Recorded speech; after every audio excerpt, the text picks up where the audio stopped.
Bismillahirrahmanirrahim. Qala al-musannifu al-imam an-Nawawi rahimahullahu ta'ala wa nafa'ana bihi wa bi'ulumi. Al-hadithu tsani.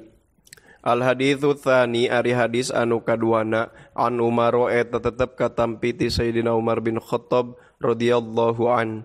Aidon kalawan deui. Qala nyarios Sayyidina Umar bainama nahnu julusun ingda Rasulillahi dzata yaumin kana ucapan anu neme.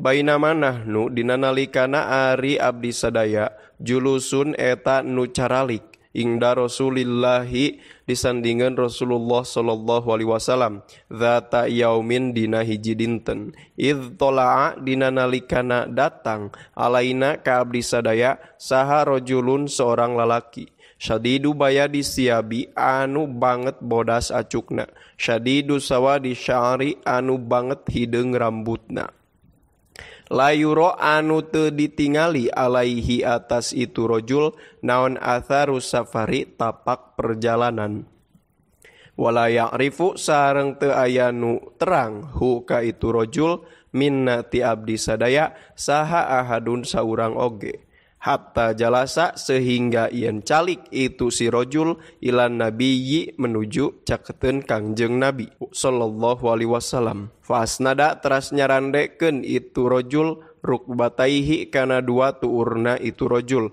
ila rukbataihi kana dua tuurna Kangjeng Nabi wa wadoa sareng nyimpen itu rojul kafaihi kana dua dampal panangana itu rojul ala fakhidaihi di luhureun dua pingpingna itu rojul. Wa qala sareng nyarios itu rojul, ya Muhammadu akhbirni anil Islam kana ucapan anu neme. Ya Muhammadu he Muhammad akhbir kedah ngaberitakeun anjeun ni ka abdi anil Islami tentang Islam. Faqala teras ngadauh saha Rasulullah sallallahu alaihi wasallam Rasulullah sallallahu alaihi wasallam. Al-Islamu antasyada alla ilaha illallah kana dauhan anu neme. Al-Islamu ari Islam antasyada eta yen nyaksikeun anjeun an kana sayaktosna kalakuan sareng tingkah la ilaha eta teu aya Tuhan anu hak diibadahan illallahu angin Gusti Allah. Wa anna Muhammadan sareng sayaktosna Kangjeng Nabi Muhammad Rasulullahi eta seorang utusan Allah watu kima sareng yen ngadirikeun anjeun as-sholata kana salat watu tia sareng yen mikeun anjeun az-zakata kana zakat watasuma sareng yen puasa anjeun Ramadana dina bulan Ramadan watahujja sareng yen haji anjeun al-baita ka Baitullah inistata'a upami kawasa ilaihi kana haji sabilan di jalana. Qala nyarios itu rojul sodakta leres anjeun fa'ajibna tuluy kaget abdi sadaya lahu karena itu rojul yas'alu naroskeun itu rojul hu ka Kangjeng Nabi wa yusaddiqu sareng ngalereskeun itu rojul ngonfirmasi itu rojul hu ka Kangjeng Nabi. Qala nyarios itu rojul fa akhbirni anil iman kana cariosan anu neme. Fa akhbir teras kudu ngaberitakeun anjeun ni ka abdi anil imani tentang iman. Qala ngadauh Rasulullah sallallahu alaihi wasallam antu mina billahi wa malaikatihi kana dauhan anu neme. Antu mina ari iman eta yen ngimankeun anjeun billahi ka Gusti Allah wa malaikatihi sareng ka pirang-pirang malaikatna Allah wa kutubihi sareng kana pirang-pirang kitab Allah wa rusulihi sareng ka pirang-pirang utusan Allah wal yaumil akhiri sareng kana hari akhir wa tu'mina sareng yen ngimankeun anjeun bil qadari kana papasti kana qadar khairihi tegesna saena itu qadar wa syarrihi sareng awona itu qadar. Qala nyarios itu rojul sodakta kana lafad sodakta leres anjeun. Qala nyarios itu rojul fa akhbir teras kudu ngaberitakeun anjeun ni ka abdi anil ihsani tentang ihsan. Qala ngadauh Rasul anta budallaha ka'annaka tarahu fa illam takun tarahu fa innahu yarak, kana dauhan anu neme. Anta buda ari ihsan eta yen ibadah anjeun Allah ka Gusti Allah ka'annaka kaya sayaktosna anjeun taro eta ningali anjeun hu ka Allah. Fa illam takun mangka upami teu kabuktosan anjeun taro eta ningali anjeun hu ka Allah fa innahu mangka sayaktosna Gusti Allah yaro eta maha ningali Allah ka anjeun. Qala nyarios itu rojul fa akhbirni anis saah kana cariosan anu neme. Fa akhbir teras kedah ngaberitakeun anjeun ni ka abdi anis saati tentang saah, tentang hari akhir. Qala ngadauh Kangjeng Nabi mal mas'ulu anha bi'alama minas sa'il kana dauhan anu neme. Mal mas'ulu teu ari anu ditaros anha tentang itu saah bi'alama eta nu langkung uninga minas sa'ili tibatan jalmi anu naros. Qala nyarios itu rojul fa akhbirni an amarotiha kana cariosan anu neme. Fa akhbir teras kedah ngaberitakeun anjeun ni ka abdi an amarotiha tentang ciri-cirina as-saah. Qala ngadauh Kangjeng Nabi antalidal amatu rabbataha kana dauhan anu neme. Antalida ari amaroti saah eta yen ngalahirkeun saha al amatu seorang budak perempuan robbataha ka dunungana itu amah. Wa antara sareng yen ningali anjeun al hufata ka pirang-pirang jalmi nu nyeker al urota anu telanjang al alata anu miskin ria asyai anu ngarangon kana me. Yatatawaluna barina paluhur-luhur itu hufah atawa yatatawaluna teh berlomba-lomba ngaluhurkeun itu hufah fil bunyani dina bangunan. Thummang tolako salajengna mangkat itu rojul falabithtu teras repeh abdi malian barina anu lami. Thumma qala salajengna ngadauh Kangjeng Nabi ya Umaru atadri manisail kana dauhan anu neme. Ya Umaru he Umar atadri naha terang anjeun man eta saha asailu ari anu naros. Kultu ngawaler abdi Allahu wa rasuluhu a'lam kana cariosan anu neme. Allahu ari Gusti Allah wa rasuluhu sareng utusan Allah a'lamu eta nu uninga. Qala ngadauh Kangjeng Nabi fa innahu mangka sayaktosna itu sail Jibrilu eta malaikat Jibril. Ata barina sumping itu Jibril kum ka aranjeun sadaya yu'allimu ngajarkeun itu Jibril kum ka aranjeun dinakum kana agama aranjeun. Rawa parantos ngariwayatkeun hu kana itu hadis saha Muslimun Imam Muslim rahimahullah. Hadis nomor kedua dina kitab hadis arba'in Imam An-Nawawi mangrupikeun hiji hadis anu diriwayatkeun ku Imam Muslim dina kitab Sahihna. Ieu hadis sok terkenal kunami hadis Jibril. Kunaon pangna sok terkenal kunami hadis Jibril? Sabab dina hadis ieu nyaritakeun percakapan antara Rasulullah sallallahu alaihi wasallam sareng malaikat Jibril di payuneun sahabat. Tah malaikat Jibril tatkala nyarios sareng Rasulullah dina hadis ieu ngawujud atawa ngarupakeun bentuk manusia. Nu mana malaikat Jibril upami nuju ngarupakeun wujud manusia sok ngarupakeun seorang lelaki anu wajahna teh mirip salah sawios sahabat nyatana sahabat Dihyah Al-Kalbi radhiyallahu taala an. Ari sahabat Dihyah Al-Kalbi salah sawios sahabat anu terkenal kakasepanana. Sareng deui sahabat Dihyah Al-Kalbi teh salah sawios sahabat anu sok dijadikeun duta Islam ku Rasulullah. Janten Rasulullah tatkala ngirim surat ka Raja Heraklius anu mana dina jero eta surat teh ngajak ka Raja Heraklius masuk Islam tah anu ngirimkeun eta surat teh sahabat Diyah Al-Kalbi. Salajengna hadis ieu sami sapertoskeun hadis nu pertama diriwayatkeun ku sahabat Sayyidina Umar radhiyallahu taala an. Nu mana Sayyidina Umar nyaritakeun bahwa hiji dinten tatkala para sahabat nuju calik sareng Rasulullah sallallahu alaihi wasallam sumping seorang lelaki anu ngange-angean kacida bodas tur rambutna teh hideung pisan. Nu mana teu aya saurang oge ti kalangan sahabat anu terangeun ka eta lalaki teh.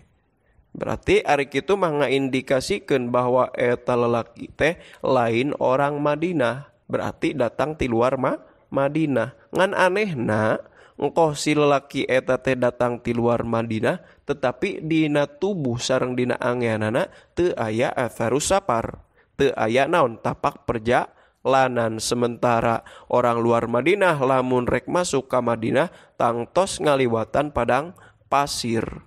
Ari dina zaman harita teu acan aya jalan aspal, teu acan aya pesawat terbang, sehingga lamun misalkeun urang rek masuk ka Madinah teh tangtu bakal naon? Bakal meninggalkan bekas-bekas perjalanan. Boh eta mah naon? Dina acuk aya debu kalotor, boh eta mah naon? Rarai jadi kucel, tetapi lelaki ieu mah teu bersih angeana teh. Saparantosna sumping gitu si lelaki eta nyamperkeun Kangjeng Nabi, tuluy calik we payuneun Kangjeng Nabi, caket pisan calikna teh. Bahkan tuur lelaki eta antal kana tuur Kangjeng Nabi. Heg nyimpen naon dampal pananganna duanana kana luhureun pingpingna. Terus naroskeun ka Rasulullah, ya Muhammad akhbirni anil Islam. He Muhammad pasihan terang abdi naon sih ari nu dimaksud Islam teh. Ku Rasulullah sallallahu alaihi wasallam diwaler, al Islamu antasyada an la ilaha illallah wa anna Muhammadan Rasulullah. Ari nu dimaksud Islam teh kahiji anjeun nyaksikeun bahwa tiada Tuhan selain Allah jeung Nabi Muhammad teh seorang utusan Allah. Kadua tuqimas shalah ngadegkeun kana salat, katilu tu'tiya zakah mikeun kana zakat, kaopat tasuma Ramadan puasa dina bulan Ramadan, kalima tahujjal baita in istata'a ilaihi sabilan. Munggah haji ka Baitullah keur jalma nu mampu. Ku para ulama disimpulkeun we tina dawuhan Rasulullah anu neme bahwa rukun Islam teh aya 5. Tah saparantosna ku Rasulullah sallallahu alaihi wasallam diwaler, lelaki eta teh nyarios, sodak tak bener anjeun. Atuh pajibna lahu yasaluhu wa yusaddiquhu. Para sahabat teh kaget gara-gara eta lelaki. Naon pangna kaget? Sabab engkoh nanyakeun lalaki eta teh, tetapi naon ngabenerkeun ka Rasulullah seolah-olah jiga keur ngetes Rasulullah. Sementara urang terangkan bahwa Rasulullah sallallahu alaihi wasallam mah cariosana teh dibimbing ku wahyu. Saha si jalma nu wani ngetes ka Rasulullah lamun eta jelema ngaku muslim. Jadi we sahabat teh kaget. Qala tuluy naon lalaki eta teh naroskeun deui, fa akhbirni anil iman. Pasihan terang abi naon sih hari iman teh? Ku Rasulullah diwaler, antumina billahi wa malaikatihi wa kutubihi wa rusulihi wal yaumil akhiri wa tu'mina bil qadari khairihi wa syarrihi. Ari nu dimaksud iman teh kahiji anjeun iman ka Allah, dua anjeun iman ka para malaikat Allah, tilu anjeun iman kana kitab-kitab Allah, opat anjeun iman ka para utusan Allah, lima anjeun iman kana poe kiamat, genep anjeun iman kana qadar kepastian ti Allah, rek nu alus rek nu goreng. Ku para ulama disimpulkeun we tina dawuhan Rasulullah nu eta bahwa rukun iman teh aya genep. Terus we nyarios deui malaikat Jibril teh sodak tak leres anjeun. Heg naroskeun deui fa akhbirni anil ihsan. Pasian terang abdi naon sih nu dimaksud ihsan? Rasulullah sallallahu alaihi wasallam ngawalar, anta budallaha ka'annaka tarah fa illam takun tarah fa innahu yarok. Ari ihsan teh anjeun ibadah seolah-olah anjeun ningali ka Allah. Tah lamun anjeun teu bisa kitu fa innahu yarok. Teh kadikeun we bahwa Allah mah ningali ka anjeun. Ku para ulama tina dawuhan Rasulullah anu ngabahas tentang ihsan sok disimpulkeun bahwa penghambaan seseorang ka Allah teh kabagi dua. Kahiji aya jalmi anu menghamba ka Allah seolah-olah ningali ka Allah. Berarti ieu jalmi menghamba ka Allah make rasana. Tah jalmi anu aya dina makom nu kitu sok disebut jalmi nu keur aya dina makom hakikat. Nu kadua sahandapeunana nyaeta jalmi anu ibadah ka Allah ku ngayakinkeun bahwa Allah teh maha ningali. Berarti jalmi ieu ibadah ka Allah make intelektualna, make rasionalna, make akalna. Tah jalmi anu ibadah ka Allah make akalna eta jalmi aya dina makom syariat. Atawa upami namut bahasa Syekh Nawawi mah makom ilmu. Mentak mun ditafsil mah kan makom keimanan penghambaan seseorang teh aya 5 mun dina kitab Kasifatus Saja Sarasa Pinatunajah karya Syekh Nawawi. Kahiji aya nu disebutkeun iman taklid, iman tuturuti. Tah iman taklid mah teu bisa dikatakeun ihsan. Berarti jalmana teh teu bisa dikatakeun seorang muhsin. Nu kadua aya iman ilmu. Nyata jalma anu iman ka Allah ladang akalna. Tah ieu mah bisa disebut ihsan. Nu katilu kaopat kalima nyata iman yakin, hakul yakin, ainul yakin eta teh jalma anu ibadah ka Allah make rasana nu aya dina makom hakikat. Berarti makom hakikat ditafsil deui aya 3 makom kitu. Tah eta ge tangtu sah dikatakan jalma anu muhsin anu aya dina makom hakikat mah. Tah ku para ulama tina iman Islam ihsan sok dikatakan sebagai rukun agama. Tangtuna nu dimaksud agama di dieu agama Islam sebab inna dina indallahil Islam. Jadi agama teh aya 3 komponen. Kahiji iman ngabahas tentang keyakinan urang nu aya dina hate sok disebut we masalah akidah atau masalah tauhid. Anu sebagian besar masalahna sok dikaji ku ilmu tauhid atau ku ilmu akidah. Nu kadua aya nu disebut Islam. Ari Islam mah ngabahas tentang hukum-hukum di dunia jeung ibadah-ibadah anu dohir. Tah, masalah-masalah keislaman sebagian besar sok dibahas dina ilmu fikih. Nu katilu keihsanan, ari keihsanan mah ngabahas tentang penghambaan seorang hamba ka Allah, kudu kumaha akhlak seorang hamba ka Allah. Tah, eta mah sok sering dibahas dina ilmu tasawuf gitu. Atawa sok aya anu ngabahasakeun Islam mah syariat, ihsan mah torekat, iman mah hakikat. Sok aya anu ngabahasakeun kitu. Bahkan kan dina Kifayatul Atqiyah mah pami telepat aya sairna.